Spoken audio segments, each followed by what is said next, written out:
तो कैसे है दोस्तों आप जान के चौंक जाओगे कि ब्लू व्हेल की वॉमिट की कीमत 1 करोड़ रुपीस है। शॉक्ड? जी हाँ, उसको एम्बर ग्रीस बोलते हैं। बड़ी बड़ी परफ्यूम मैन्युफैक्चरिंग ब्रांड्स उसको प्रीमियम परफ्यूम बनाने में यूज करते हैं। इसीलिए मार्केट में 1 kg ब्लू व्हेल की वॉमिट की कीमत 1 करोड़ रुपीस है, जो बहुत रेयर मिलती है, इसीलिए इसकी प्राइस इतनी ज्यादा होती है। और दोस्तों, आपने कभी सोचा है कि आप होटल में रहने जाओ, सोने के लिए जाओ और ऊपर छती ना हो या वॉल्स ना हो या विंडो कुछ भी ना हो, तो एटमॉस्फेयर हो। जी हाँ, ऐसी एक होटल स्विट्जरलैंड में है जो एकदम हील पे है, जिसका नेम नर्लस्टर्न होटल भी है। उसको 0 स्टार होटल भी बोलते हैं। Look at the pictures, how amazing is this. तो ऐसे ही कुछ अमेजिंग से फैक्ट्स लेके आ जाऊं, तो वीडियो का एंड तक जरूर देखना और अच्छा लगे तो लाइक भी कर लेना और चैनल को सब्सक्राइब भी कर सकते हो। तो चलो शुरू करते हैं। दोस्तों, आपने ऐसी हॉरिजॉन्टल फार्मिंग तो देखी होगी, पर कोई कोई जगह जहां खेती लायक जमीन की कमी होती है वहां वर्टिकल फार्मिंग भी होती है। लाइक इजराइल की ये पिक्चर्स देखो जहां वर्टिकल फार्मिंग होती है। अमेजिंग ना दोस्तों। क्या आप मुझे बता सकते हो कि इंटरनेट सर्विस प्रोवाइडर आपको बोलते हैं कि इंटरनेट की स्पीड आएगी आपको 30 Mbps की स्पीड या 40 Mbps की स्पीड, बट एक्चुअली में ये आती नहीं है। पता है उसके पीछे का कारण क्या है? Let's take an example. Jio fibre देता है 30 Mbps की स्पीड। This lower case B stands for megabits, the upper case B for megabytes.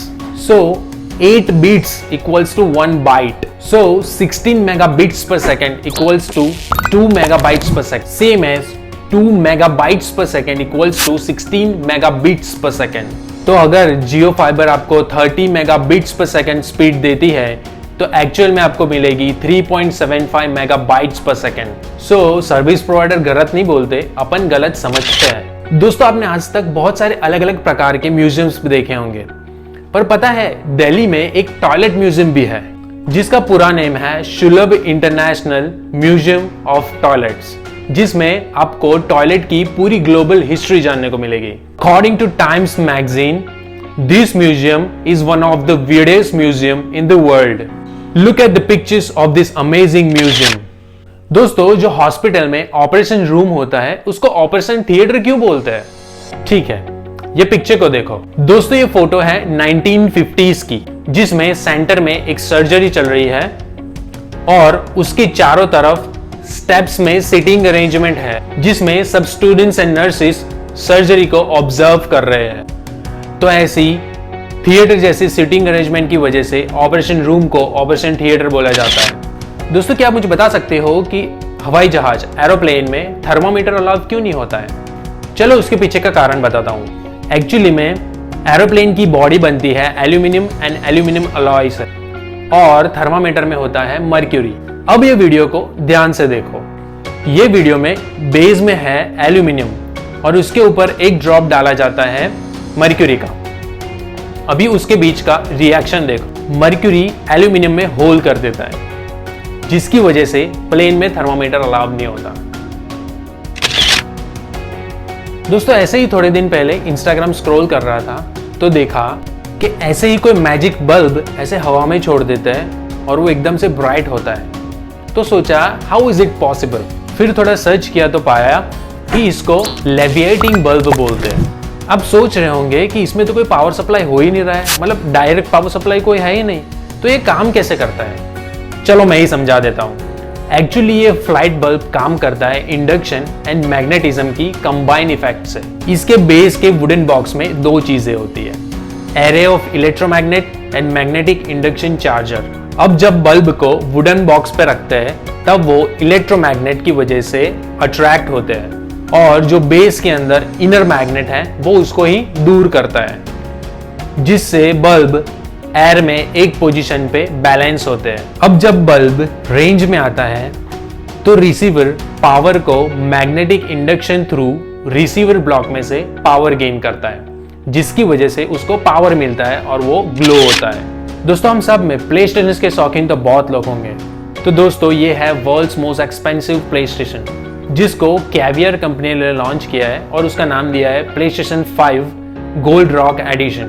दोस्तों, आप जान के चौंक जाओगे कि इसको बनाने में कैवियर कंपनी ने 18 कैरेट का 20 किलोग्राम गोल्ड यूज किया है और उसके कंट्रोलर को क्रोकोडाइल लेदर से कवर अप किया है।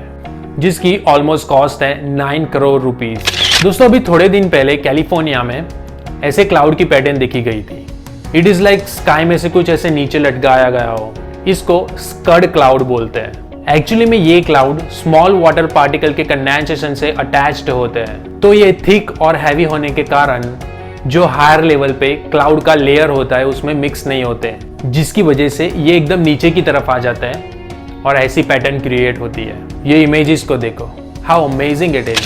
दोस्तों जैसे पहले आपको बताया था कि वर्ल्ड की कॉस्टलीस्ट कॉफी सिवेट नेम के एनिमल के पुप में से बनाया जाता है, वैसे ही टोक्यो में एक बियर ब्रांड है जो बियर को एलिफेंट के पुप डंग में से बनाती है।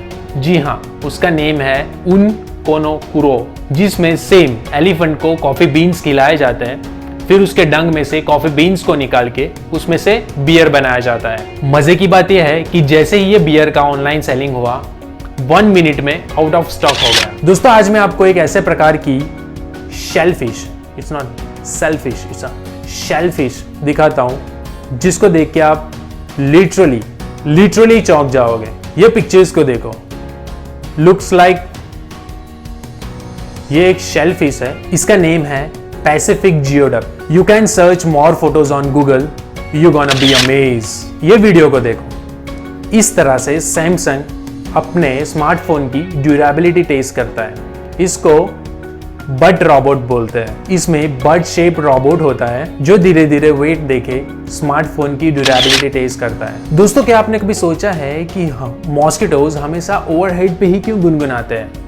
एक्चुअली वो फीमेल मॉस्किटोज है और वो carbon dioxide and other substance like sand, heat, sweat से अट्रैक्ट होते हैं जो कंटिन्यूसली हमारी बॉडी रिलीज करती है। उनके एंटेना पे जो सेंसर्स होते हैं वो ये सब सब्सटेंस को डिटेक्ट करता है और उनको लोकेट करता है। ह्यूमन स्वेट में ऑक्टेनॉल करके एक केमिकल रहता है जो ये मॉस्किटोज को अट्रैक्ट करते हैं। तो जब आप वर्कआउट करते हो, एक्सरसाइज करते हो या कोई भी फिजिकल वर्क करते हो तब आपकी बॉडी में से स्वेट निकलता है। ये स्वेट में जो ऑक्टेनॉल केमिकल होता है उसकी वजह से ये फीमेल मॉस्किटोज अट्रैक्ट होते हैं और ये गुनगुनाते रहते। दोस्तों ये वीडियो को देखो, तो इसी तरह मॉस्किटो अपने बॉडी में से ब्लड सक करता है। जैसे ही मॉस्किटो ब्लड स्ट्रीम में स्टिंग डालता है तब ब्लड फ्लो रुक जाता है और इसकी वजह से जब मॉस्किटो बाइट करता है उसकी वजह से वहां स्वेलो हो जाता है क्योंकि वहां ब्लड क्लॉट हो जाता है। दोस्तों ये पिक्चर को देख के आपके दिमाग में क्या आता है कि ये चिड़िया तो गई, लेकिन नहीं, असल में ये चिड़िया क्रोकोडाइल के लिए टूथपिक का काम करती है। जी हाँ, क्रोकोडाइल के माउथ में जो टाइनी पार्टिकल्स होते हैं उनको ये चिड़िया निकाल के खा जाती है। इससे दोनों का काम हो जाता है, बर्ड को उसका खाना भी मिल जाता है और क्रोकोडाइल का मुंह भी क्लीन हो जाता है। ये बर्ड का नाम है इजिप्शियन प्लावर बर्ड। तो आपने आज तक ऐसा जीव देखा है जो मेल भी हो और फीमेल भी हो? एक ऐसा बर्ड है जिसका हाफ पोर्शन मेल है और दूसरा हाफ पोर्शन फीमेल है। उस बर्ड का नाम है रोज ब्रेस्टेड क्रॉसबिक। उसकी ये इमेज को देखो, उसमें जो रेड पोर्शन दिख रहा है वो मेल है और जो येलो पोर्शन है वो फीमेल है। Nature is so mysterious, isn't it? दोस्तों ये वीडियो को देखो। This is the magnified view of surgical mask. This is how corona virus trap in surgical mask.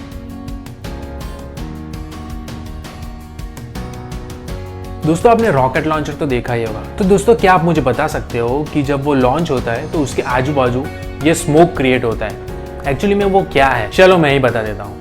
Actually में वो वाटर वेपर है। अब आप बोलोगे कि वहाँ वाटर कैसे आया? तो ये वीडियो को देखो। अब जब रॉकेट लॉन्च होता है तो उसके इंजन में से नीचे की तरफ बहुत बड़ी मात्रा में आग निकलती है जिसका टेम्परेचर बहुत हाई होता है जो उसके बेस को जला के खाक कर देता है। तो ये बेस को बचाने के लिए उसके नीचे इस तरह पानी का फ्लो किया जाता है। तो ये पानी गर्म होके उसकी वेपर बनती है जो आप उस रॉकेट लॉन्चर के आजू बाजू देख रहे हो। ये सिस्टम को डेल्यूज सिस्टम बोलते हैं। आपने बहुत बार सुना होगा कि व्हाइट ब्लड सेल कम हो जाने की वजह से ही बीमार होते हैं लोग, क्योंकि व्हाइट ब्लड सेल ही है जो other virus, bacterias and other invaders के सामने लड़ता है और अपनी हेल्थ को मेंटेन करते हैं। तो कभी सोचा है कि ये कैसे करता होगा, कैसे होता होगा? ये वीडियो फुटेज को ध्यान से देखो, जिसमें जो बड़ा है वो व्हाइट ब्लड सेल है और जो छोटा है वो वायरस का पीछा करता है। तो ऐसे व्हाइट ब्लड सेल वायरस को चेज करके उसको ट्रैप करता है। दोस्तों क्या आप मुझे बता सकते हो कि ह्यूमन टीथ कितना वेट सहन कर सकता है? आप जान के चौंक जाओगे कि 250 किलोग्राम तक वेट सहन कर सकता है। ये वीडियो फुटेज को देखो। दोस्तों ये है दुनिया का लाइटेस्ट सैटेलाइट जो तमिलनाडु के सेकेंड ईयर स्टूडेंट ने बनाया है, जिसका वेट 33 मिलीग्राम्स है। इसमें 11 सेंसर्स लगे हुए हैं जो माइक्रोग्रेविटी को रिसर्च करेगा। दोस्तों आपने कभी ऑब्जर्व किया है कि एस्ट्रोनॉट 2 कलर के शूट पहनते हैं, ऑरेंज एंड व्हाइट। अब क्वेश्चन ये है कि दोनों में अंतर क्या है, दोनों में डिफरेंस क्या है। तो पहले ऑरेंज शूट के बारे में जानते हैं। ऑरेंज शूट को ACEs बोलते हैं, advance crew escape shoot. Orange shoot जब शटल के अंदर होते हैं तब पहना जाता है। ये शूट की डिजाइन ऐसी होती है कि जब टेक ऑफ और लैंडिंग के टाइम एक्सीडेंट हो जाए तो वो आपको सर्वाइव करने में हेल्प करेगा। अब आता है व्हाइट शूट। व्हाइट शूट को एक्स्ट्रा वेहिकुलर एक्टिविटी शूट भी बोलते हैं। व्हाइट शूट जब स्पेस शटल के बाहर स्पेस वॉक के लिए जाए तब यूज होता है, जिसमें वाटर कूलिंग सिस्टम होती है जो आउटर स्पेस में आपको सर्वाइव करने में हेल्प करेगा। दोस्तों ये पिक्चर को देख के आपको क्या लग रहा है, कोई ड्रैगन का मुंह हो या कुछ डरावनी चीज जैसा लग रहा है? पर नहीं, ये है inside picture of turtles mouth. दोस्तों आपने कभी सोचा है कि एरोप्लेन इतनी ऊपर होता है और हम जमीन पे होते हैं तो भी कितनी आवाज आती है, और जब एरोप्लेन के अंदर होते हैं तो एकदम नल सा साउंड आता है, ऐसा कैसे? तो ये इमेज को देखो, सारे कॉमर्शियल प्लेन में ऐसा सिल्वर इंसुलेशन लगाया हुआ होता है जो इनसाइड टेम्परेचर को तो मेंटेन करता ही है, लेकिन उसके साथ साथ वो आउटसाइड नॉइज को भी ब्लॉक करता है। तो ये इमेज को देखो, ये है microscopic image of kidney stone. कैसे तलवार जैसी नुकीली नुकीली सी है। तभी मैं सोचूं इतना छोटा स्टोन इतना हर्ट कैसे करता है। दोस्तों फिनलैंड में एक अजीब सी गेम खेली जाती है जिसका नेम है नेशनल वाइफ कैरिंग रेस, जिसमें हस्बैंड उसकी वाइफ को शोल्डर पे कैरी करके रन करना होता है and winner will get the beer to the weight of his wife. आपकी क्या राय है, अगर ये गेम इंडिया में खेला जाए तो कैसा होगा? आप कमेंट बॉक्स में जरूर बताएं। दोस्तों इंडिया में तो नहीं पर फॉरेन में लोग बहुत सारे बॉडी मॉडिफिकेशन कराते हैं। तो अभी अभी एक नया ट्रेंड आया है कि वो अपने ईयर कान में से इनसाइड पोर्शन को रिमूव कर देते हैं, जिसको कॉन्च रिमूवल बोलते हैं। दोस्तों जापान में बच्चे बहुत अजीब सा प्रैंक करते हैं, लाइक दोनों हाथों को मिला के ऐसे इमेजिनरी गन शेप बना के वो सामने वाले के इनस में डालते हैं। और ये वाले प्रैंक के जापान में जगह जगह बहुत सारे स्टैचू भी बनाए रखे हुए हैं। ये प्रैंक को वो लोग कांचो बोलते हैं। इनमें से आपको कौन सा फैक्ट सबसे अच्छा लगा कमेंट बॉक्स में जरूर बताएं, और वीडियो अच्छा लगा हो तो लाइक करें और चैनल को सब्सक्राइब करें। तब तक के लिए गुड बाय, टेक केयर।